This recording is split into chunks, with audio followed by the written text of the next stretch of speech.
listening to the Gettin Salty Experience podcast. Yeah, brothers, we are back live from the road show. Well, some of us anyway. From the road show are back. Wow. It was nice to see you guys. Welcome back to the live show, to the Gettin Salty Experience podcast, the only one in the whole wide world that brings the Firehouse Kitchen Table to you. Self-proclaimed best firefighting podcast in the world. I mean, if we keep saying that, it's got to stick at some point, right? I mean, OJ convinced himself that he didn't do it, right? So if we keep saying it, we're just going to keep saying it. Anything's possible. Anything's possible. Ask the guys in the chat. Wasn't me. Guys, was this in the chat? Is this the best firefighter podcast in the world? Wasn't me. Yep. All right, so Roofy's back from the lake house. Nice to see him back in the Oval Office. Petey, I had 3.5 or 4 full days of Petey. And you were like, you know what? Refrano's not too bad. I don't know. He's a maniac, but he's not too bad. You know what? In reverse, I did have 3 or 4 days of as well. Shot out of a cannon. He can't handle the energy that's coming from here, baby. Now hold on. That energy's coming from monsters, from a guy who wonders why he can't take it all the time. It was 65 monsters. Actually, I gotta get this story out. It's too damn good. Here we go. All right, no. So it's freaking 5 a.m, and this one is roaming around the room going, bah, bah, bah, bah, and he's like waking up or whatever. And I'm like, what the fuck's going on? And he's like, what time is it? I'm like, it's 5. We're getting up at 6:30 to go to the gym. What are you doing? Right. So he quiets down. And then I go into like some crazy lucid freaking dream state. Right. And all of a sudden, I shit you not, Lou, I don't know what it is. I'm in the firehouse. Right. I'm like, I don't know what I'm doing. I'm roaming around. All of a sudden, the bells go off. You roll up on me, Lou, right? Turn out. Yeah, and you go, and you're like, Pete, come on, we got to go. There's work. Let's go. And I'm like, holy shit! And I run, and all I know is I throw on my bunker gear. This is a fucking crazy dream. I throw on my bunker gear. I don't even know how bunker gear throws on, but I threw it on. And I grab my side Charlie Tools Halligan, my Lou, and you're thinking now, okay, you get on the rig and then you go to the gig. I missed the best part. I somehow, all of a sudden, I went right from the firehouse right to the job. And it was like one of those buffalo structures that Mike Lombardo was talking about, right? And it's like kind of, you see smoke coming out the front door and you're like, all right, Pete, come on, Petey boy, come on, hit it. And I was like, good shit. Like punch the door in. Shit. And that's kind of right where I woke really up. Buffed out, bro. But buffed out. Sounds like Pete had a wet dream. Somebody said. Let me tell you something. It was so real. All I could think of was like, don't piss Louie off. Don't disappoint Lou. You had a look on your face. Yeah. It was worse than that, Louie. So anyway, that was my first ever firefighting dream due to this maniac waking me up an hour and a half early. And we had Nikki Kubes came with us for the couple of days, replacing Roofy. And we got a segment with Pete. We're going to have that next week sometime. Yeah. We have 2 segments. We have an epic. It's going to be a great Salty Fans pop quiz with our guest Shooter 120 from the chat was in there. He was hanging out with us. We got to hang out with him for dinner. Tough questions or you gave him easy questions? Oh, we hit him. By any chance, did you happen to force the door with this? What's this? This is my mulligan that I've been telling you about. The guys asked me what tool I used when I was on the J.O. Bizzle. It's half Halligan, half maul, and it keeps going, and it keeps going, and it keeps there's the fork. That's what she said. That's what she said. That was my mulligan. I feel like an Indian giver because I gave it to Chief Ferran when I left there, and I asked it from her back. So that is an Indian giver, right? Yeah. Did you drop it off? Yeah. He put it in my brother's locker, and my brother was in the firehouse today, and he just dropped it off. Chief Steve was just here. He left. I said, stay for a while. I got to get home. So cool, dude. I just want to say one more thing, too, before we get into it. We really, at these shows, it's amazing how many amazing people we meet, how cool it is to get your stories. One guy was telling us that, like, the show saved his marriage because he was really missing the Firehouse Kitchen Table after retirement, and like he's not yelling at his wife about breaking her balls and making weird jokes with her and stuff. Now he sits down and he watches the show twice a week. So once again, man, best audience in the business. You guys are freaking tip top. Shooter 120's in there. Shooter 120's in there. Hey, Shooter. We hammered them a little bit. Yeah, we hammered them. All right, gave him Pete. shots. You guys were drinking? Oh yeah. Oh yeah. We had whiskey in the Peanut butter whiskey. We missed the peanut butter whiskey. Chilled peanut butter whiskey. Yes. And that's all. And good night. And God bless. All right. Again, give us the shameless plugs, Pete, before you get going. Well, guys, as you all know, the show is brought to you by GettinSaltyApparel.com, where you will find shirts like the first do at your old ladies box shirts, which we almost sold out of at the show, or this beautiful tumbler, which we definitely sold out of every color, including blue, at the show, and tons of other firefighter gear and apparel. So if you guys want to support us, support the show, if you want to get something for that special firefighter friend or family member in your life, go to GettinSaltyApparel.com. Also, guys, you know, if you're feeling generous and you have an absolute question that needs to be asked, no matter what, hit us up tonight in the super chat. You know what I mean? That definitely helps us out big time, helps me out big time. And I always appreciate that. So that is all, ladies and gentlemen, for the shameless plug. Wait a minute. I thought you were going to start giving in the beginning of the show. You're going to tell them to subscribe. And oh, you're right about that. You know what? You know what, you lazy bums? Hit the like, subscribe, and share button. That's right. It helps us, guys. It helps us get the show out there more and more and more. The bigger the show gets, the more we can do. I want to make this my full-time job. If I make this my full-time job, that means 5 segments a week instead of just 2. Yeah, bro, I right? get it. Come Yeah, on. Easy. Slow down. I'm talking So about 5. Yeah. we're getting to be really highfalutin educated guys, because we got a guy who actually wrote a book. I didn't even know firemen could write, but we got another guy, right? We had Dennis. We had Dennis Smith on. We got a guy who wrote another book.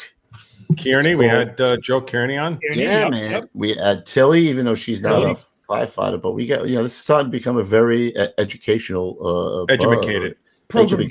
It's a program. It's a program like your father says. It's a Peter, are you on the program, Peter? Peter, I'm watching my programs. What do you want? All right, let's bring him in here, bro. Without further ado, he wrote a book. It's called It All Started with a Helmet. It all started with a helmet. Pete, you can bring him in on the count of 3. 1, 2, 3. Jerry Sanford. Hey, guys. Welcome. It's great to be The here. Tic Toc star. He's a Tic Toc star. He is. That's how I saw him originally. I'm like, who the hell is this guy TikToking? Really? We're going to have to get him TikTok. It's a pleasure to meet you guys and to be on your show. Thank you so much. Same here, Jerry. Same Now, here. this guy, Jerry, I don't make you feel bad, but you got on the job the year that me and Louie were born. I don't want to make you feel old. I don't want to start it off that way, but I got to get it out there. Hey, know, the I horses, really felt the horses old. were terrible. They were a bitch. Cleaning up the horse shit. Oh my God. We usually say, Jerry, we were glad to get you on the show real fast because we don't know how long you got. You know what I mean? Oh, his wife's Hey, that's the firehouse.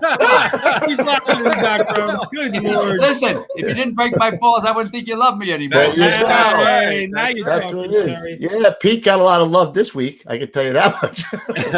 What did I do? What happened? He just said if we didn't like you, we would break your balls. So me and Nikki Oh. would break your balls. Yeah, that was true. Yeah, You know what? Speaking of ball breaking, we have a word of the day tonight. we do. We Okay. do. And that word of the day, now that Mr. Sanford is on the show, is good helmet. Yes, he gives good helmet. Excellent. Give good helmet. Nice, guys. Good helmet. Silly kids, tricks of a kid. All right. All right, so let's dive right in because actually Jerry was he was a cop first, as a lot of guys are. They get they buy some time, right, Jerry? You get on, you want to collect the years because the real job is waiting for you at the end of the day. That's right. So he got on in 65 to 68, appointed to the NYPD and assigned to the 7th precinct in Manhattan. Wow. So give us a little story with that. You wanted to be a cop, or you knew you wanted to be a fireman? I was working on Wall Street, and we hired a part-time fireman to come and do clerical work for the brokerage firm I worked for. And then we got to be good friends. I was having a house built on Staten Island, so we kind of got together. And he said to me one night, "Hey, I'm working in a firehouse tomorrow night. Why don't you meet me there?" So he was in the old squad. I think it was like 14th Street in Manhattan. So I went and I rode. And God, we had about 15 runs that night, if I recall. And boy, I tell you, I never got such a rush. The adrenaline all going flying through the streets. Holy shit! And it was just great. And then he said to me, "Hey, why don't you start to take the test to get on the job?" So I took the police test. I took the fire test, and I scored higher on the cops. And I was on the fire list, but I wasn't. I knew I wasn't going to be reached for a while. So the cops called me, and I went over I left Wall Street in '65 and became a rookie patrolman in the old police precinct. So that was, and then I got assigned to the 7th precinct. You talk about culture shock. Here I am, a white Irish kid from Staten Island, and I get assigned to the 7th precinct. Okay, it's all Jewish and Puerto Rican. I mean, you talk about a fish out of water. Holy moly. I mean, what's a knish? Okay. you know what I mean? What's how do you say bodega? Is it bodega, like, bodega? And I really got to, I got to learn about people being a patrolman. Really, it was, it was some rough, the way people treated people back then. I'm trying to not make it as sometimes it was ugly, and I just didn't. Where was that, Jerry? What street was that? That was Clinton and Delancey, right by south of Alphabet City. Oh shit! There were a lot of fires back then too. Yeah, there was fires there. Sure, I mean 17 around the corner was 17 engine 18 truck, and it was just a whole different. The bosses were different. Oh my God, it was just a different. I couldn't wait to get over to the fire department. Were guys doing that back then too, Jerry? Excuse me? I mean, were guys doing that back then? Of course, the switching over, like. Oh yeah. Oh yes. Yes. It was. In fact, I don't mean to jump ahead, but when I got to Proby School, the bear, that was his name, the chief, Marty Cahellas, his name was. A lot of you old timers remember the bear, and he hated ex-cops. Oh, I mean, if everybody ran 5 miles, we did 8. If 20 push-ups, I did 100. I got extra homework. I mean, he broke our chops, boy. Is that right? But anyway, that's he didn't like ex-cops. But you know what? It taught me about life, and I've kind of kept those principles throughout my whole life on how you treat people. And I remember my mother, God rest her soul, she said, "Gerald, it doesn't cost anything to be nice to people," and I kind of kept that in my whatever, being a man growing up. And but the police really, it taught me. I didn't want to lock you up. I didn't want to give you a summons, but it's kind of a thankless job. You go to a family dispute. The wife's going to love you. The husband's going to hate you, or just the reverse. You're going to lock somebody up, and it was. Everybody's lying to you. Louis. I can't listen. I see what the guys do. Every time you showed up to something, an accident. I say all the time. People again make judgment on something that they have no idea about. They have no idea. They look at a little snippet in time, and I'm not saying right or wrong. I don't care. But you don't know what that guy went through for 24 hours. That's right. Or what he's gone through in 25 years of doing a job or whatever it is. Yes, exactly. Yeah. So that was my. Yeah, so I mean, I had to, but when they called me, I ran. I couldn't wait to bring in my shield and my gun and said, "See you." That's it. See you later. You're still ready with that, Lou. You have no idea what events led up to that point, that moment in time when that happened, right? You have no idea what that guy's day was, right? No. You could have been sitting in a car for 7 hours going up to Syracuse. I'm just saying. Listening to some guy ramble on about guns for 6 hours and 59 minutes. I don't know. Maybe 527 politics or some shit like that. I don't know. The 5.7 fits into the 329, and you'll thank me when the apocalypse comes. Oh my God! All right, so 68. So you're a cop for 3 years, huh? That's yes, a decent amount of time, 3 years. Yep. And how long is Proby School? And actually tell us what they do. You get a letter at home back then. And then you had to resign at the right time so that your pension wouldn't, there was no branch, no break in time.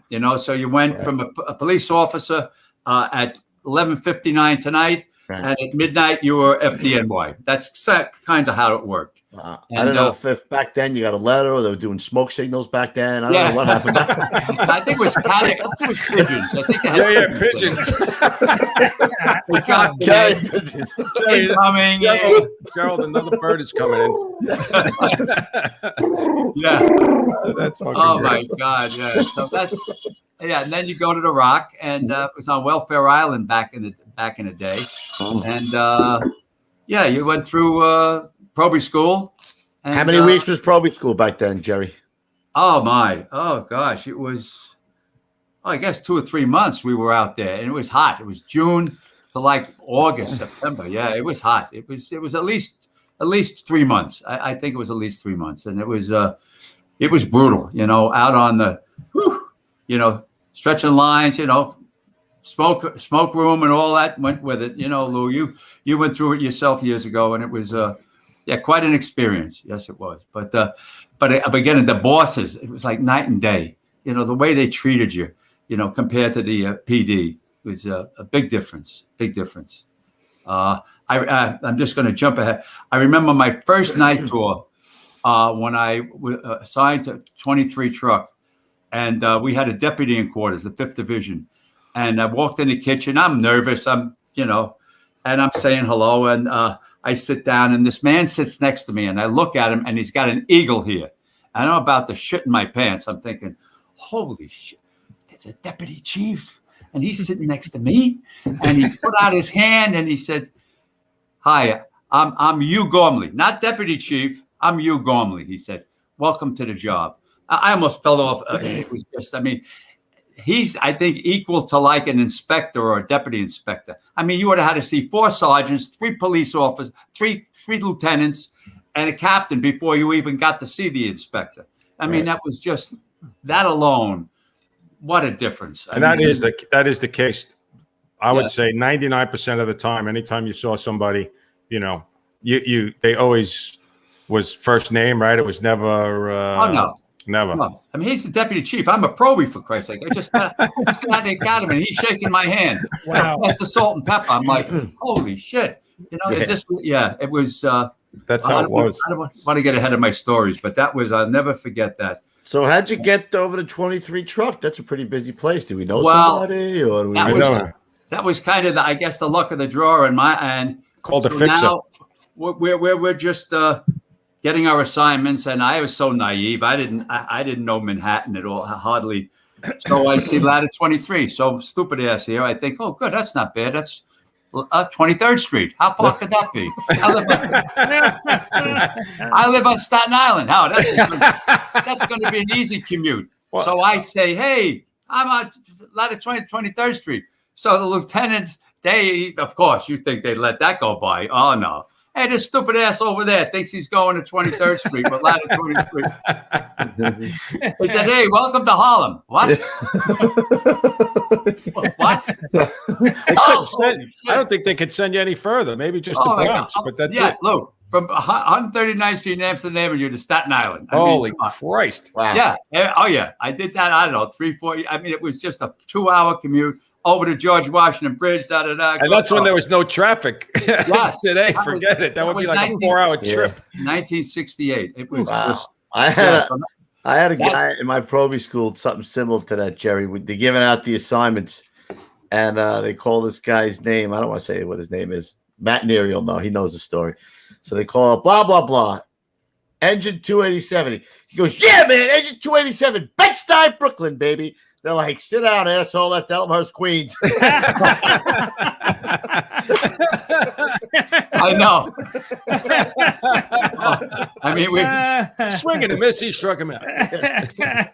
You know what? A deputy chief told me once. They may call us the bravest, but at times we're not the brightest. No, there's no doubt about that. No, thank God for civil service, right? They used to say all the time. Yeah. So you get up to Harlem. How was it back then? What was the neighborhood back then? They were going through their civil unrest back in No. Harlem was it was really a great place to work. And you talk about society. We went on a run. The doors were open. We just went out. That was like a harbor, a safe place. We fixed tires. We gave Band-Aids. We took care of you. That was the safe haven for the neighborhood, you know. And then you'd hear through the job, gee, they took a television, or they broke, they didn't have to break in. They just, a lot of firehouses were like that. I mean, I was right in the middle of 139th Street and Amsterdam Avenue. It was, and it changed, but it was a great place to be a Proby. In fact, I was old. I was 30 years old, which is old. I didn't go on the cops till I was 27. And that's old to be in a civil service. Usually these kids go on when they're 21, 22. I had a son, Glenn.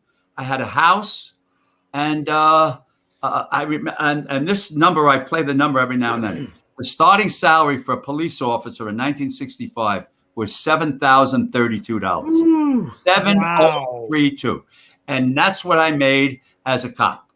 And of course, after 3, you go up in little stages, But I don't know how I got around to that, to money. But it was just a great place to go. And I'm 30 years old, and they were calling me kid. And then, of course, they try to break my balls because, I'm the Proby. I said, excuse me, I'm an ex-cop. Stop. Yeah, stop. You know what I mean? But they did a lot of goofy things and stuff. But it was a great place to learn the job. I worked with outstanding firefighters, black and white. It didn't matter. It didn't matter what color you were. Boy, I tell you what, they thought we were, the people up there thought who the hell we were. They really had the utmost respect for us. And boy, I tell you, you'd see it all the time. Jerry, did you guys ever have it? Right. Did you ever have any crazy thing like happen up there with those doors being open? Like, did they ever drag a gunshot victim in, or like something wild like that? Or was no? It was just, accidents, in the neighborhood, that kind of things, kids getting into mischief and stuff, and they'd wind up in the firehouse. No, I don't remember shielding anybody or anything like that. No, nothing as dramatic as that. But they had the pull change for the door though when you got there, right? Oh yeah. It was no. Forget about automatic. No, it was up you go. Oh my God. Oh yeah. And another thing we had in 23, which a lot of you young kids that are listening, we had coal. You know what coal is, kids? COAL. It's the best. Rock. It's the best energy source on earth. The cleanest, of course. Coal. And while you're at it, you can smoke a coal biscuit. Why my lungs have never been cleaner. Doctor approved in over 48 states. Coal. So it was a Proby's job. Proby's job to shovel the coal. Yeah, well, you did the show, and they taught me. We had a coal furnace, and they taught me how to take care of the fire. God forbid if you had the 3 to 6 watch and you let that fire go out, you might as well. Forget it. You had a. That was. These old firehouses all over the city. They were all coal. The coal truck came. We had to shoot and went down into the basement. Oh my God! Then you took the ashes up. No, it wasn't just me that did that. Everybody pitched in on that kind of thing, Yeah. And it was just, but working with some of those men, I have a funny story about 23. I was there a little while, and in the kitchen, I think it was Bill Dumas and Quigley, blah, blah, blah. Who can take the most smoke? Okay. Got the picture? Out on the apparatus floor, we had a little toilet. That's it. You opened the door. It was a bowl. So they get into this heated argument. Oh, yeah, I can take more smoke than you. So they get a pail, they fill it, they crunch up paper, they put a few rags, and they light it. They go into this shit house, into this bathroom, and they close the door. Somebody grabs a nail and a hammer. Bang, bang, bang. We nail the freaking door closed. Now they're in there, and the smoke is coming out around the top. It's seeping out of the cracks. It's coming out of the cracks. And we're all out there. It's a double house. So this is about, 12, 13 guys. Even the chief was down. Everybody's laughing their ass off. All right, we figured that's enough. We pull a nail out, they come out. Well, they chased all of us up the stairs down. They were going to kill us because these big guys are coughing their ass off. Took a beating. Hey, they were blowing their bags, man. You blow your bags, that's what's going to happen, right, bro? Boy, that was one of my funniest story from 23. That was Jerry. Who were your bosses there? You remember any of the bosses that were there? Yeah, we had the 5th Division had some great deputy chiefs. Like I said, Chief Gormley, G. Arthur Otto, Daly. I can't. There was another deputy chief. He used to take the subway in from Bay Ridge, all the way up to Harlem. Oh, shit. And I was in the 16th Battalion, and I want to tell you what chiefs we had: Finity, Ma. I can't remember some of the other ones, but outstanding chiefs, that were up there. And that they had so much faith in their companies that they were always reluctant when you had a good all hands that they wouldn't transmit the second alarm, because they knew their boys were going to put out the fire. I can't explain. No, I know exactly what you're talking about. You know what I'm talking about, Lou? It was just like these chiefs were like, oh my God, and it was, and I learned a lot from Bill Dumas. He was one of the guys in the toilet, but I didn't mean it that way. But he really, if you knew Dumas, man, I tell you, he was. And I worked with some crazy ass firemen back up there. Boy, they were, but outstanding. I mean, they taught me the job. I mean, really. I mean, you learn a little in Proby School, but boy, I tell you what, you get assigned to Harlem. Right? Yeah. Whew. I mean, forget what you learned. In fact, I remember now when we were just remembering about the show, that mask had just come into the job then, and they were looking at me to tell them about the mask because I think they had MSAs back then before Scots. And believe me, we rolled into jobs. They never took a mask. They didn't take a mask. I mean, they just were, and they're off. Yeah. The roof to the up went the aerial. The engine went in. The mask box just sat on the rig. It was just one of those. Back in the day, man, I tell you, talk about iron lung firemen. Jesus, they were just incredible to work with. And the support and the brotherhood. In fact, I'm still on their notification list. I'll call it that. That when something happens at Vinegar Hill, I get notified. My God, it's 50-something years. I mean, that's great, though. Lou, the brotherhood, it's incredible. In fact, doing the Tic Toc, I got hooked up with a retired battalion chief that was in 23 truck probably 25 years after I left.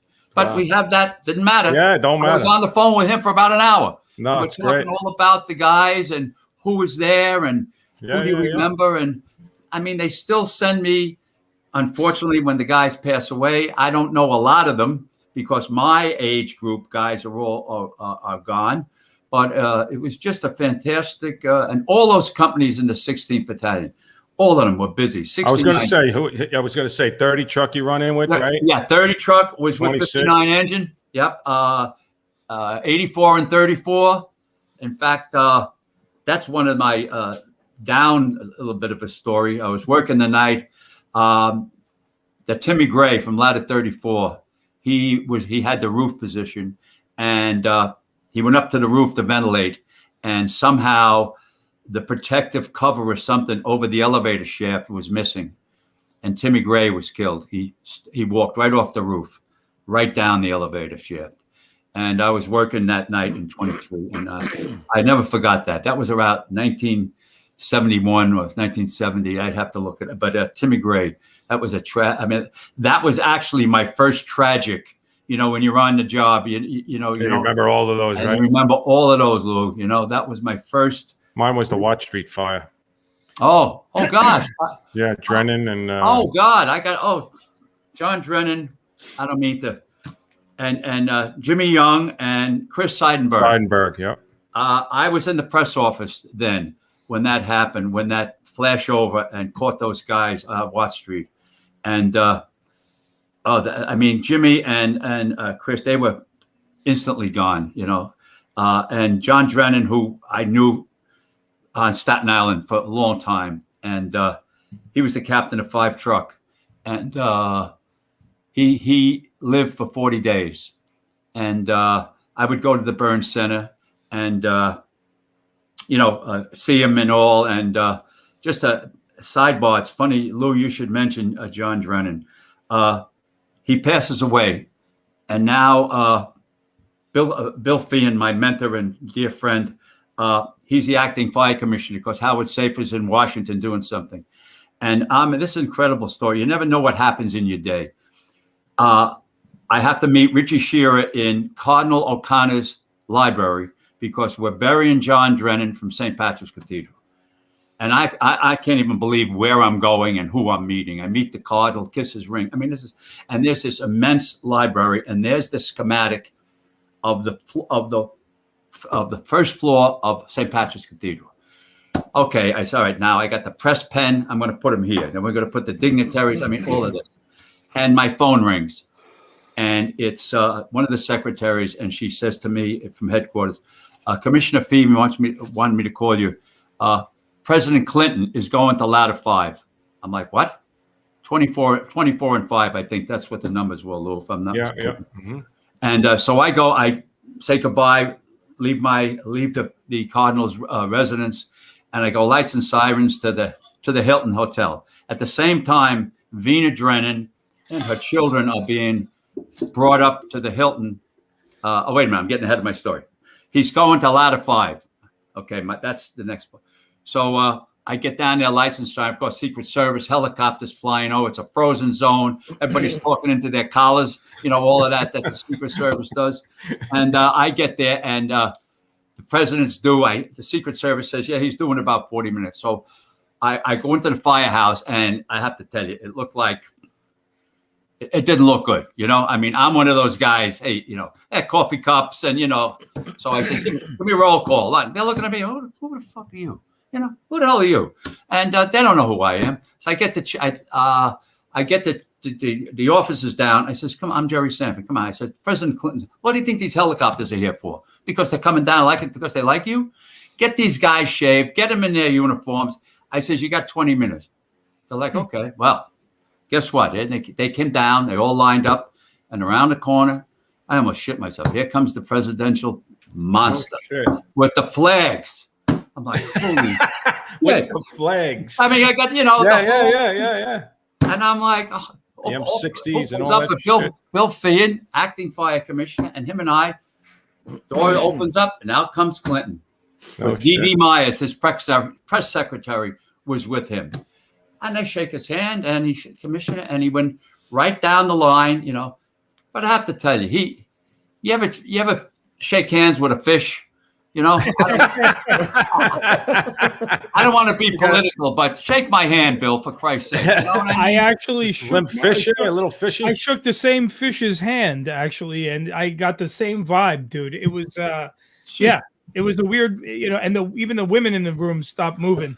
I did not have sexual relation. I did not have sexual relations with that. Oh my God! Not once. Anyway, yeah, so he greeted the guys, but I just felt it was just, okay, so now where's he going? Oh, he's going to the Hilton. At the same time, the police were bringing Vina Drennen and her children to the Hilton to meet President Clinton. So lights and sirens, up I go. I see the same guy still talking in there, but we're at the Hilton now. And he was going to address a luncheon.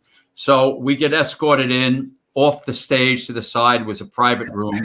And about an hour later, the curtains open up, and in comes Clinton again. Oh, it's you again. Yeah, I shake hands with him, and this time he offered his condolences to Vina and the children, and that was it. But I'm coming home that night. I'm going over to Verrazano, and I call my son Glenn. I says, you never know what you're gonna. I start out the morning. I'm in Cardinal O'Connor's library.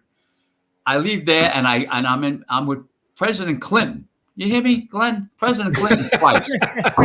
I mean, that's guy. That's just my Lou. Thanks. I had forgot all about, and he was such a wonderful man, John Drennen, and those burns. He just. Yeah, no doubt. That was the first time, like you said. I got on 93, so it was that following year. Okay. So I was still on probation, and. That, like you said, that was the first scare for me where it became real. And then right after that, it was like 1 or 2 a year. Oh, we had every year. It was every couple of months. When Sanford was the commissioner, I said to him, what do you like, the Black Cloud? He said, and he was a monster. He was like 6'8". And I said, Commissioner, I don't know. I'm not just breaking your chops. I said, but boy, we've had a rash. He goes, yeah, I know. I don't know what it was, Lou. For those years, boy, that was. Yeah, it wasn't good. It wasn't good. It wasn't good. Somebody in the chat said Limp Fish Willie. Oh. I like Willie. Willie's a good one. Good one. Yeah, he was. Yeah, that was my. I don't like when you call me limp fish. Really? All right, cool. Where are we? Where we're at? Well, I didn't mean to get off the. No, it's all right. Okay, you know, I would ask. It's Jerry, first of all. Mike was the guy last week. Who said that? You just said Mike. Where we at? I said Kubes. Where we at? All right. Now you done did it. All right. So how long are you at 23 before you catch your first job? My first job. Probably about a week or so. It was. I think my first run was a 10-20. Was food on the stove.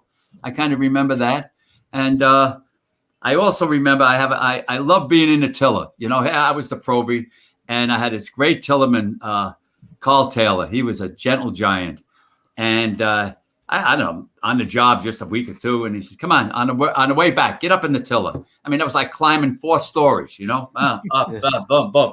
You know, you're like, holy shit, I'm all the way up in the clouds here. You know, so he's like hanging. He's on the side with me, and we get back to quarters. That was great. You know. Steering, you know, opposite way to get the tiller in, and we get down, and he says to me, "Here's some. Put these flashlight batteries in your pocket." I said, "What?" "Yeah, you're going to be up there." He says, "Yeah. When the cars get too close, just throw a flashlight battery up in the air." He said, they come down on the taxis and everything, and he was right. He was right. You got to take the D batteries, the big ones. Oh, you know? The big ones. Oh, the big flashlight batteries. Yeah. D battery. Down on the cars it would come. They back up fast. I never responded as the tillerman, but I brought the rig back a lot because there was a radiator there, kids, coal and steam, and I used to hit the radiator. In fact, when Chris and I went back up there about 4 years ago, they took out the Sanford Memorial radiator. It was gone. So, that was just some great, the great guys. And one I have to tell, I'm at House Watch one, and this guy comes in, and he looked like the neighborhood hobo, you know. And he's got dungarees, and he comes in. He goes, "Hi, I'm Heinzie Hilmer." He says, "I probably have the roof tonight." I said, "Oh, okay." And he was like he collected everything. Here's a white guy walking through Black Harlem, safe, nobody bothered, picking up all the crap off the garbage cans and all. And he say to me, I'll never forget this. This was a long time. "Jerry, today's shit is tomorrow's antique." And he's right. He's right. He's right. That's He's right. Heinzie Louis goes to those auctions to get that shit, right? I do. This guy was picking it out of the can. Oh my God! Yeah, it was. He was the first picker. Oh my! It was just some great years up there. I wasn't up there long, but I worked under some great. I'm getting back to the bosses. I'm trying to think of my captain when I first got there. I'll think of it as I'm talking. And we had great lieutenants. The captains were great, and I worked with an outstanding bunch of guys back in the city. You know, when I first got there, and we did. They were, and I was kind of the. I was from Staten Island. Everybody was from Rockland. Everybody was from North, from upstate. Yeah. Mm-hmm. You know, because they just come right up the George and go up the. I forget the Parkway up there. It has been up there in years, but they were all from up there, up that way. But it was just a great bunch of guys that I was privileged to. In a way, I'm happy I got appointed to Ladder 23 because, boy, I tell you, I know I passed a lot. I used to say, geez, I'm passing a lot of firehouses before I got the 23 truck. But once I got there, I was home. You know what I mean? Yeah. You know what I'm talking about. Oh, yeah. I went to Brooklyn. It was just like they welcomed me in. I didn't know a mutual from a seagull. You know, what the hell did I know? You know, oh, you can work from, oh, I can, oh, okay. You know, that kind of thing, you know. And you guys were working straight tours though back then, right, Jerry? Did you guys there wasn't many mutuals back then. No, it wasn't. But it was just a great place to learn the job. And did you work with Mike Puzzaferi over in 23 truck? No. Oh, wait a minute. No, I'm sorry. He might have been after me. Yeah, you know, I'm sure he was. Yeah, we just connected from a battalion chief, Tommy. What was his last name? McKiernan. He was there in the 90s. He was there in that, but he remembers me because I was in the press office when he was in 23. You know, so a lot. My name is like, you know, like a bad penny. You know, I mean. Hey, you know what? I gotta have one of those. When I forget something, I just want to listen. And hey, what was that? I want to hear that sweet little voice. Cameron, honey. How do I get me one of those? I want one of those. Such a sweet little voice too. It's like it's almost as if you were talking to yourself. Yeah. You know? You ask yourself something, and it's like, what was the name of that? Oh, thanks, Lou. That's what it was. Oh my God. Yeah. So they were just. Anybody like out there in 23 have a good helmet? Oh, Hey! Oh, good helmet. Whoa. Here we go. All right. Well, it's funny. I still have my. Wait a minute. 1 second. Put it on. I was going to get it for you. Oh, there's that voice again. That's the voice of an angel. Who's that? I wonder who that is. All right, here it is. Oh man. There it is. nice. Oh, that's a he's got good the helmet. press unit one on there too. Nice. Oh, good helmet. Good helmet. That is a good helmet. That's from Carnes. You know, I think they still make the helmets. Yep. They're plastic now, but Yep. this is the old leather helmet, and the eye shields. I guess came in the job in the 70s. I'm going to say, you know, probably, and of course for your ears when you froze your ass off and keep your ears warm. And I have the press unit here, my front piece. Of course, that was that started out was a Proby, and then I went from 23 to 131, and FDNY, and now I had NNFD because that's where I retired from the North Naples Fire Department. Nice. And yeah, this is and I have a small head. Oh God. There you go, Jerry. Nice. That is a really good helmet.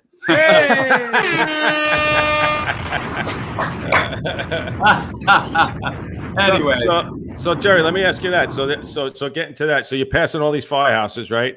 And you decide at what time, you know, maybe I should move on or transfer somewhere closer to home. Maybe I should cut 50 miles off my.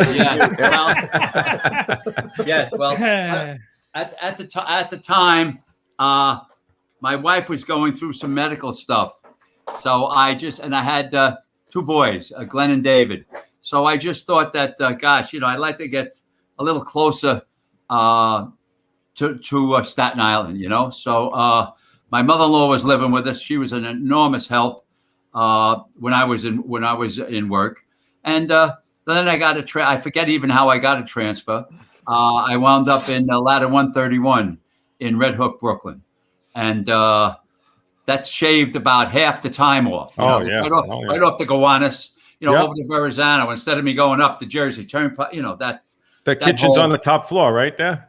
Pardon me? Was the kitchen on the top floor? It's on the third floor there? Yes, it was. Floor? Yeah. No.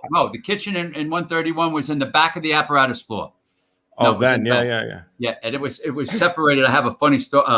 It was separated by the wall. 279 engine was next door, and 131. So we had a wall.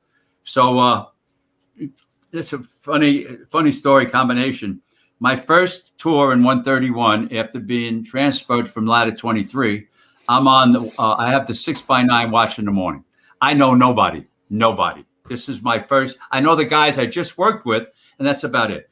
So we had the door with the little glass in it. That was it. So I have the door closed. I had the door locked. This is hard to live down. So Louis laughing already. So about 6:45, there's a knock on the glass. So I'm sitting at the house watch, and I get up and I look up, and there's an old man, got a couple of teeth missing. He's spitting at me, and he's like, "Let me in." I'm looking at him. I said, "Take a hike or something like that. Get out of here." And he's pulling the door, and I ignore him. I sit down. Well, turns out that was the senior man. I knew that was coming. That's the senior man at ladder 131, Jimmy Dwyer. So he goes next door to the engine, and he raises all kinds of hell. Who's that piece of shit next door? Blah, blah, blah. So now about 7 o'clock, I open the door, and now the guys are coming in. "Hi, I'm Jerry. I'm the new guy." In he comes. I said, "Oh, Christ." I almost said, "Are you back?" And he looks past me, goes, "You didn't even put the riding list up yet, you piece of shit. What are you, this Harlem?" Harlem. Yeah, of course, he had to shove it up, that I was a hot shot from Harlem. Yeah, Who are right. you? And I got the irons, and this got the root. I'm thinking, holy shit, what? He was Jimmy Dwyer, and he was. Hey, who am I? I'm the guy with all the teeth in my mouth. That's who I am. I should. Oh my God! And we wound up. He was from upstate. I'm the guy with a guy. I'm the guy with the number to the dentist. That's who I am. And I tell you what, 131 had a lot of old firefighters when I got there. I mean, these guys were. Hell, let's see. I was 30. I was probably just about 40, and these guys are, they're 60 something like, and they're Dwyer was, and then we became good friends. But let me tell you, it was a while before they let me forget that I locked the senior man. I wouldn't let him in the house. I was waiting for you to say, the big Harlem guy, right? Oh yeah. Big Harlem Mr. guy, Hot Shit. He's Mr. Hot Shot Harlem guy. Yeah, Hey, here comes the guy. Here comes the big shot from Harlem with the good helmet. Hey.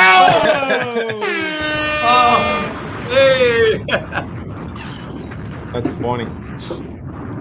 Anyway, so that was Ladder 131. You had a lot of great guys. Where are they exactly, Jerry? Pardon me? Where are they exactly in Brooklyn? Oh, they're on, let's see, Lorraine Street and the Gowanus Canal. We're right under the BQE. We're right below. You come out of the Brooklyn Battery Tunnel, and the road goes up. Well, the firehouse is right there, right opposite, right under the Gowanus Canal on Lorraine Street. And it was some great guy. And of course, it cut my commute down tremendously. And I still have friendships with those guys. All these years. Louis Benzie, who lives in Rhode Island. Stevie Luongo, who lives here in Naples. I started a retired group here about 19 years ago from all FDNY. We have about 200 guys down here in the Naples area. They're not all here now because they're back up north. But a lot of them I worked with in the Red Hook area there, and we were pretty busy. Nothing to compare with up in Harlem, but we saw a lot of work down in 131. That's mostly commercial there, right? Most of it's commercial. Yeah, I covered there when I got promoted there.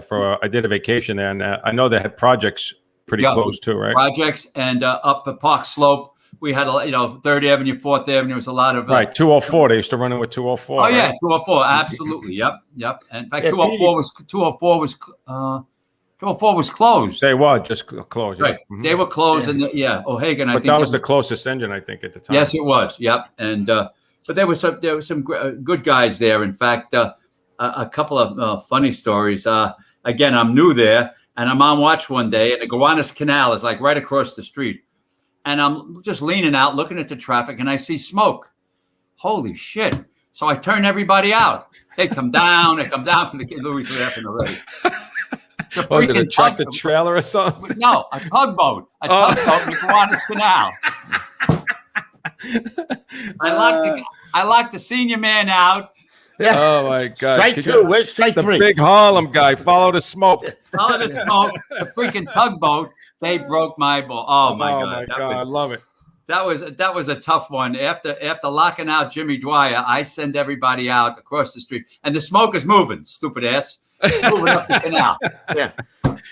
He forgot to tell you it was Super Bowl Sunday too, and he turned everybody out. That's right.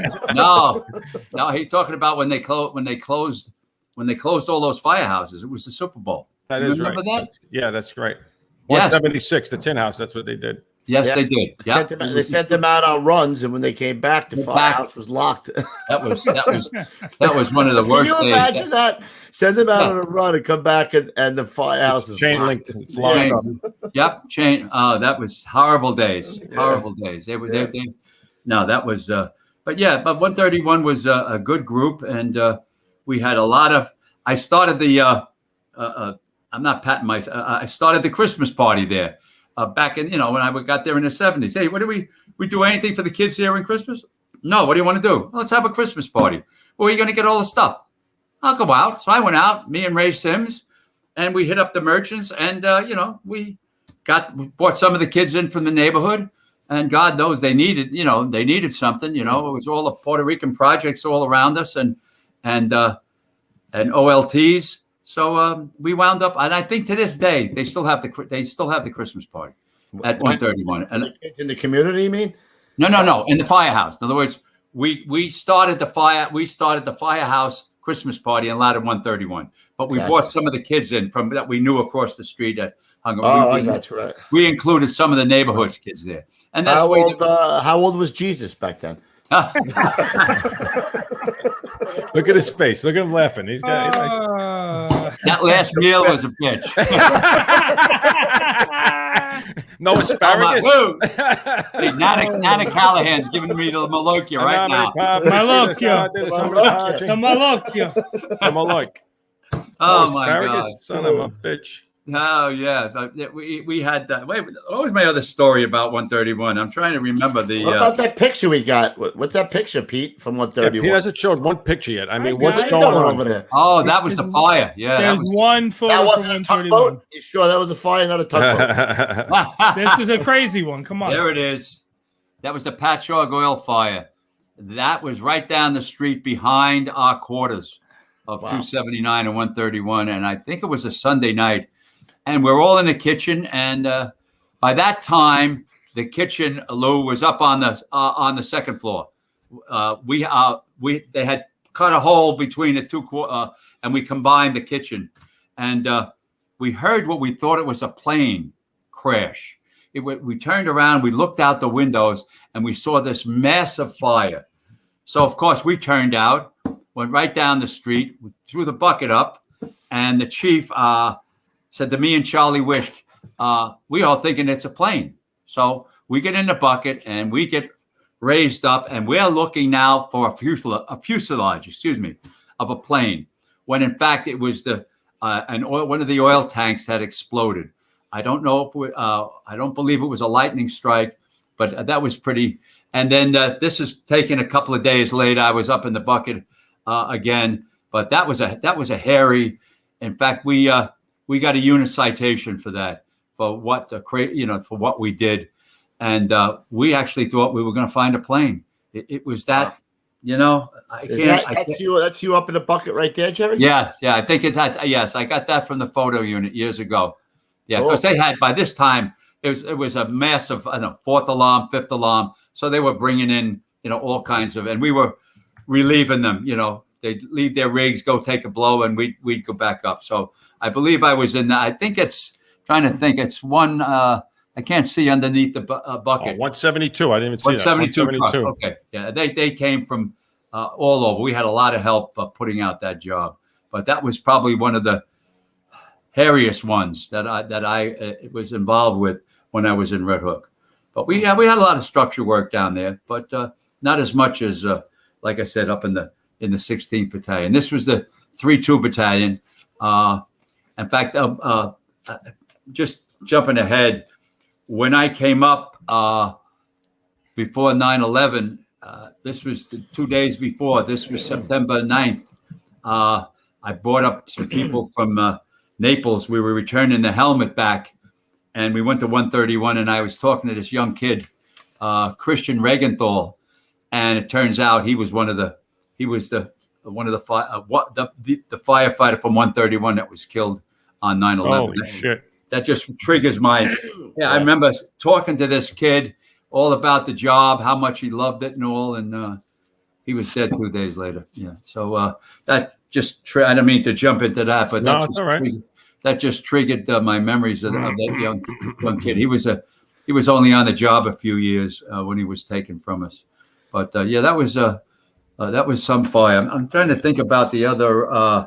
Any other 131 pictures there, Pete? What do you got? No, that's it. Yeah, I think that's the only one I have from 131. Go back and show a couple of those 23 truck pictures, Pete. Let's see when he was in. Well, this is way later than. Yeah, this is about 4 years ago when I went back up. I go up every year for my fire department medical for 9/11, and was a rainy day, and I said to Chris, she said to me, "Hey, why don't we go to the firehouse?" I said, "Really?" So I got my phone and I called up, and the kid answers the phone. I said, "You got BI today?" I said, "I was there before you were born." He starts laughing, the kid, you know. So he says, no, we're not going out. I said, "I'm Jerry Sanford. I was in the truck back in the 60s. He said, "Come on up." So we went outside the hotel. We took a cab up, and the guys were, oh man, they welcomed me like I can't imagine how they were so warm and all, and telling a few stories and reminiscing about the guys. Yeah, and that's the best part. that was the best part, you know. In fact, they had a fire. I was just going to ask you that question. Yeah. Jerry. They had a fire. They lost the whole building, right? The whole, it took the top 2 floors, Lou. I know it took the top floor. Yeah, and we talked about that. In fact, Chris and I, they had a run, and I was so tempted to jump on the rig. And she's like, "Get over here, old man. You're not going anywhere." I can't imagine going back 50. Was it 50 years later? Right, at least 50 years? That's right. No, yeah. I go back to the firehouse now. I ring the doorbell. I'm only out 7 years. The guy comes and goes, "Can I help you?" I'm like, "Can I help you?" And that's I all know who I am, you punk ass. You punk ass bitch. I was just senior guy here, right?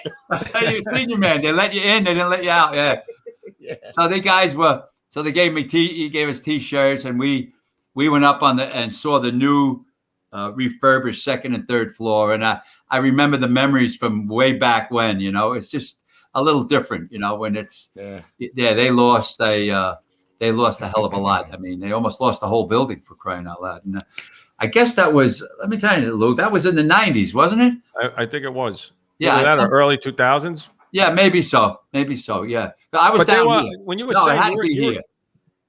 Yeah. Yeah. I was in Florida, so it had to be in the 2000s. Yeah. Yeah. And, So you were. So I wanted to ask you that before. Again, we were talking about something else. So when you were there, it was a tiller. Now it's towel. When did they turn to? When did they go to a towel ladder? Oh gosh. 80s, 90s. I mean, would you even know that? That was. I later would on. know. Lou, I don't know. I don't know. It's still towel ladder now, right? It's a towel ladder. The towel ladder now. Yes, it is. Yeah. I don't recall. Well, we were talking about this, that O'Hagan is the one who brought the towel ladders into the job, right? So when was that? Mid 70s, early 70s? Yeah, it was early 70s. In fact, I just received a book. Chris was in Chicago last week. She accompanied her old neighbor, who's 92 years old, widow. She just lost her husband. And she accompanied her up, Geraldine, to visit the cemetery. And we've been doing the Tic Toc. So these two volunteer firemen from Aurora, Illinois, said to Chris, we'd like to come over and meet you. So I signed 2 books, and Chris took them, and they met Chris in a hotel. Where's the book, honey? I have no idea. Okay, and they have a library in their volunteer department, and they gave Chris this book, and it's called First Do. Wow, look And at it's that. Fantastic. First photograph. That's pretty cool.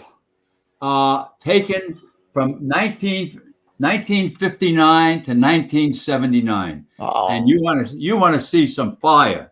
Holy shit. The letter. Jerry's like, I'm rolling them up. Roll them up. The 11th Division, and the name of the photographer that made was hold on, Alexander Dochin, Donchin, and the photos. I mean, I just can't. They go on and on. I gotta find that. But let me write that down. I mean, really, yeah. What is it? What's the name of it? First Do. First Do. By First who? Do, a pictorial review of fireground action of the New York City Fire Department, 1959 to 1979. Chief Kleos. Half the guys in the chat already know the guy already. Oh my God! Yeah, Al Dochin. Al Dochin. I must have missed them, but there's some great. It starts out with on Staten Island when the 2 planes crashed. You guys remember that? Yeah, we did a show on that. You did, yeah, and that's they've got. I mean, incredible fire photos here. But this young man Lee, he gave it to he gave it to Chris to lend to me, and so I've been looking through, and it's funny going through here. I saw lieutenants that I worked with that were chiefs. Wow. Frank Carino, Hank Zercha, and some of the other names. But and another thing that I showed Chris, back then when I got to 23, there was nothing was covered. The front was open, the tiller was open. That was society back then. Like I said, the firehouse was then they started. Society changed and they started throwing crap at us. So they had to close it up. In here, there are pictures of just what I'm talking about. Just a windshield. Just a windshield and the tiller wheel. That's it. Yeah, right. That was it. Yeah. And the front, all you saw was the wheel where the officer sat and the chauffeur sat. And everything was uncovered. And that's and those pictures you can see in this book. So I tell you what, I highly recommend getting this book. I mean, it's got outstanding. If you can find it. Yeah, I'm gonna check it out. I like the pictures actually. I could post them up. Jerry, your son David's in the chat. Oh, hi, Dave. He said, "Great job, pops." Thank God back in those days with the open cabs, they had good helmets back then. Oh, Look at that. Pete, what's that question? Somebody's got a question in it. Ask about when he went to the roof with Ben Thompson from Ben Tyler Thompson. Stoker. I'm sorry, say that again. He said it's a guy named Tyler Stoker is asking about when he went to the roof with Ben Thompson. Might be a funny story. I don't know. I don't know. I'm sorry, I don't know that. Were they up in Harlem back in those days? You know what, Tyler Stoker? Let us know. Come on, Tyler. I don't know. What is it, Tyler? Tell us what's up. Spit it out, Tyler. Come on, Tyler. Get it out. Don't be a bum rock. Don't be a bum rock. That wasn't bad, Pete. Nice. All right, so where are we at, Kubes? We are at now that we're talking about books. I mean, we're at 1:31 already, but you want to get into your press desk times, or you want to talk about the book first, Jerry? Yeah, I had a great run in the press office. When I was in the 2-1 Battalion, I was driving Chief Rulin, and he made deputy chief. And he, when you're made deputy, they send him out right up to headquarters. And here I was living on Staten Island, and so I would he went out. We go to headquarters, and then he went on medical leave. He had colitis, so he was really sick. That's a mess. Yeah. Oh, The fireman with that, holy Yeah. shit! So I I had would- a couple friends that had that. so I would drive the car back and forth, and I didn't know when Donald was going to come back to full duty. So I got involved with some projects up there. Charlie Rivera was the commissioner then, and Bill Feehan, I think he was the first dep or chief of department at the time. And I did different projects. And then one day I'm sitting outside of Chief Feehan's office, and Frank Martinez walks by and says to me, "Hey, Jerry," he said, "there's an opening in the press office." He said, "Why don't you think about it?" I said, "Press office? What are you, nuts? Holy crap. Everybody runs away from the press. What? I had no idea. So I went home and I said to my wife, Maria, I was going to start vacation. As you know, blah, blah, blah. So I went back. She said, "What's the worst thing can happen? You go back to the firehouse." I said, "Okay." So one thing led to another, and I wound up in the press office with Chief Feehan's blessing and Charlie Rivera's blessing, and I went from uniform to a suit and a tie, and I was in the press office, and I had a secretary and 2 light duty firemen, and that was it. And do you think I knew anything about press releases? Think I knew anything about? I knew shit. I didn't know what the hell. What the hell was I doing? That's what they do. Oh, we got a new press guy. Go ahead, get in there. Yeah. Louis, it was like, wait a minute. So I did, I just, learning my way around. I didn't have anybody to, that taught me anything or how to. Pilar was she was the secretary, and she said, "I'll help you, Jerry," with her South American accent, and that's it. And then I had, it started a whole new career for me, a whole new career. But then things changed. Dinkins came. Koch was voted out, and then in came David Dinkins. So now he's the new mayor. And one day, I don't want to say too much because it's in the book. This guy walks into fire headquarters, all dressed up and spiffy, and I said, hey, "Excuse me." He said, "I said, aren't you Mayor Koch's bodyguard?" He says, "No, I'm Tom Kelly. I was his press secretary." So I was like, "Holy shit!" So turns out, make a long story short, he wound up my boss. He was the deputy commissioner for public information, and he said to me, "You teach me. I know fire engines are red. That's it." That's it. I don't know what the hell I'm doing here. I know fire hydrants. You put the water there, and he's like, they're going through things. He said, "But I'll teach you how to be a reporter." He says, "You teach me the fire department." That was a good mix right there. That started me. He was an outstanding reporter, an outstanding man. He came from City Hall. I mean, we just walked through. Nobody even questioned us because I was with Tom Kelly. You know, I mean, it didn't matter. We went to the hall. They called it the hall. You know, back then, and back there, there's Fian. There's Fian on the right. That's on the right is Tom Kelly. That's Bill Fian in the middle, and I'm on the left. And it was just a remarkable way. And he taught me that journalists and reporters have a job. Give them what they want, and they're out of your face. You know, and the good part about, by that time I had over probably more than 20 years. I could go to a multiple alarm, and I go up to the command center and all the chiefs and all, and I could look over there and I could count. All right, count in the street. How many hose lines are in the street? How many aerials are up? And it didn't take to figure that out. And I'd write that down. And any injuries, blah, blah, blah. I'd whisper in the chief. You didn't want to bother him because he's running the show.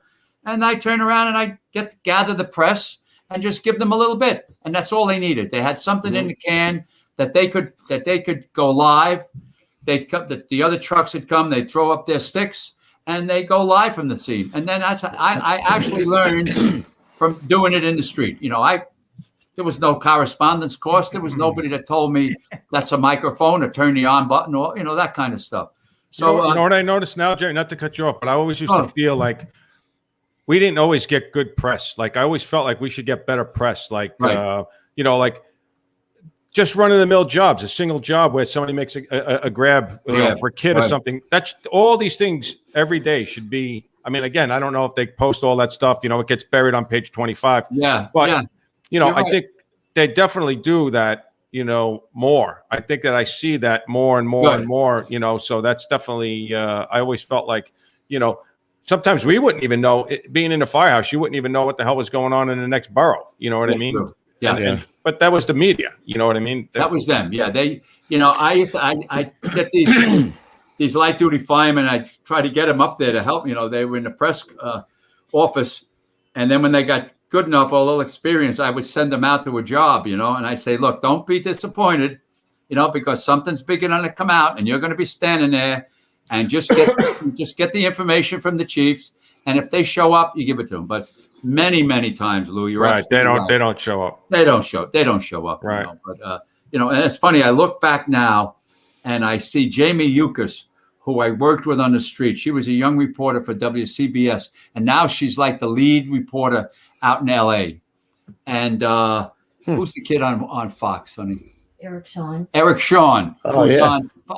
He was a reporter for New York One. Yeah. And New York One, when they started, right? They don't know nothing. Pull up, and that was it. You didn't have a photojournalist. You had you. That was it. You opened your trunk and you got out the camera, you got out the tripod, and then you had to find me.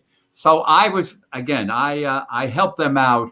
How many times I would hold, I would not leave. I would make sure, because New York One was always getting in late because, these kids, right. Out of journalism school, Yeah, and they send them out on a shoestring budget. That's what kind of killed my industry.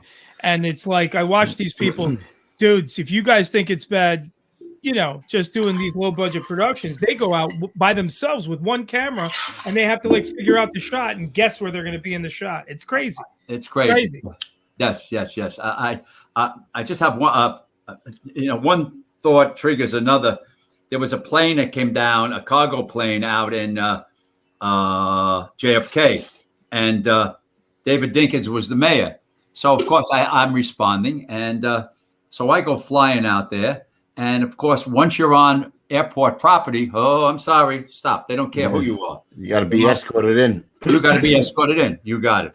So we're waiting, and then I called. They said, yeah, the mayor's on his way. So he comes out with his entourage. So of course, ballsy Jerry, I get like the third car. Whoop, I'm right in. I'm in with the convoy. So we go out, and we got the mayor. We set up the press pen, and they're taking their shots and all. So now they extinguish the fire, and it's like up on a little draw up on a little hill, and they start taking up the hose lines, and now it's late. It's like 10 o'clock at night, and I'm thinking, wait a minute. And this was a Tom Kelly trick. He taught me what to do. Manage the scene. If you're home, Jerry, and you're looking at TV, what do you want to see? What do you want to see? Do you want to see a police car in front of a fire building? No. You know, you got to set the stage. So I'm standing there, and the Port Authority pulled up these two big, ugly-looking green and yellow crash trucks. And now I can't see the burned out plane. I said, what the fuck is this? No, this will never do. No. I don't want to see that. Kelly will kill me for this one. So I go over to the chief. Time for that. And there's about 3 chiefs or all. I said, excuse me, chiefs. Yeah, Jerry, what can we do for you? I said, man, that smell of, oh my God, can you smell the fuel from the airplane? They're looking at me like I'm nuts. I said, come on, we got to stretch some hose lines up. We got to move those trucks. They say, what the fuck are you talking about? I said, I'm going live at 11 o'clock. I want them trucks moved. So the chiefs looked at me and said, okay. So they get on the handy-talkie. They're like, next thing you know, up comes the Port Authority. These guys are wild. They're freaking wild. Because now I just took their toys away from and sure enough, the chief is like, da-da-da. He says to the engine companies, come on, boys, stretch some lines. So what did you see on the 11 o'clock news? Some hose line, baby, and FDNY. Hose lines with our guys in the black with the stripes and all. And I'm standing. I said, Kelly loved me for this one. You know, but that's just some of the. We could have used you when we showed up with the squad. You know what I mean? We could have said, Chief, Jerry, get in there. Yeah, Chief, we got to put the squad to work. Get the rescue out of there. You know what I mean? Oh my God! Yeah, listen, get the blue guys out of there and get the gold guys in there. I swear to God, that was one of my best ones. I swear to that was just I don't know what I thought of it, but I said, wait a minute, I don't want the public to see a green Port Authority crash truck. That's not no. We put the fire. Anyway, that just triggered Lou another one of my. I saw, they keep popping into your brain, right? As you talk. I went to a lot of stuff. I was at that job with my dear friend Kevin Shea. You talked all about that. There he's dangling off the roof. Holy shit! That was an incredible rescue. And a lot of them. A lot of them were like we said before. We had a rash of firefighters' deaths, and I was in the press office for all of those. And boy, that was just the down part of the time. I'm not going to dwell on that anymore. But I had some great. I met a lot of great people in the press office. I traveled with the commissioners. I worked with Howard Safer. No, before Safer was Rivera. Was Charlie. I'm sorry, was Charlie Rivera, then Howard Safer, and then Tom Von Essen. And a lot of guys out there, they have a dislike for Von Essen because he went from the union president to the commissioner, to the fire commissioner, and that was just oh God. Anyway, but I if I can, I'd just like to jump, about the book. Absolutely. Yeah. You mentioned that before. Well, about 5 years ago or so, Chris my lady here, she would record my stories. We go to New York, and of course, I never shut up. We go here, we go there. And unbeknownst to me, she was recording my stories on her phone. This over a number of years. And people had asked me, I don't go out and speak a lot, but I did a number of years ago, after 9/11, but you ought to write a book. Oh, yeah, okay. I just dismissed it. So she secretly was putting all of my stories together. And in February, this past February, 4 months ago, she said to me, "Hey, Grandpa, sit down. I want you to read something." And I was like, "Oh, my God, where'd you get this?" She says, "It's all yours. It's what you told me." And she condensed it. She wrote 12,000 words, and it started with a helmet. And it's a slim novel, and it tells the story about how I found an antique fire helmet here hanging up in one of the fire stations in Pelican Bay. And I brought it back to Ladder 42 in the South Bronx the day before 9/11. I mean, it's just an incredible story of how did the fire helmet go from the South Bronx? How old is it? Who had it? And it wound up in a firehouse.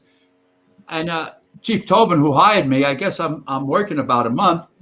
He says to me, "We got a fire helmet here from your, and we go over there and make a long story short. I don't want to say too much because I'm giving away. Don't let them buy it. Don't say too much. I don't want to say too much. And it's just a remarkable story that combine, the FDNY and North Naples Fire Department. They'll be forever, I don't want to say anything more than that. It's just that it's just one of those stories that it's a great read. It's very emotional at times. Some of my stories, things that happened to me in my career, and it's not. I don't go into any of the terrorists, none of the crap that Louis and we all saw. It's not in the book. Not in the book. It didn't belong. It didn't belong in this book. So that's so I see here it's available on Amazon. It started with the helmet. It's on Amazon. I actually put the link in the chat right now for everybody who's in the chat. And it's called "It Started with a Helmet," available on Amazon, and it's obviously Mr. Jerry Sanford here. So go pick it up. And Chris Griffith. And another nice thing that's happened that really for years I tried to get into the Collier County school system down here to talk about 9/11. These kids, nobody knows. They're not teaching it.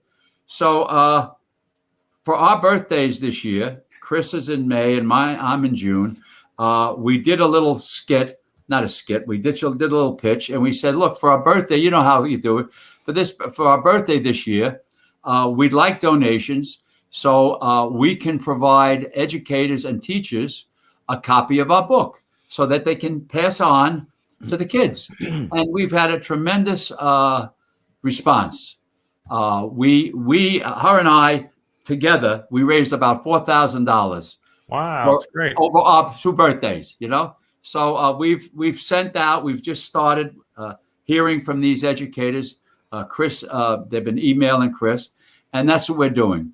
So the donations that we have, it all goes to the Freedom Memorial Foundation, which I started. I just like to touch on the Freedom Memorial in a minute or two. Do we have that picture, Jerry? Is that the picture we have? Do we have that picture, honey? Well, there's a picture of you talking. I know we have a picture. There's a of you picture. speaking. Yeah, I'm talking in front of the memorial. Yep, I got it. It's that's me there. We dedicated the memorial on February 20th, 2016, the 15th anniversary of the memorial. And just to go back a little bit, it's I don't want to say too much because it's in the book, but I was asked, "Are you the New York guy?" I said, "Yeah. Would you help us build something and raise the funds?" So it took us all these years through the economy going in the toilet and everything. And we finally, I don't know how we did it, but I raised $2 million. $2 million. Wow. And I'm a firefighter. Believe me, I'm a firefighter. That's a big number.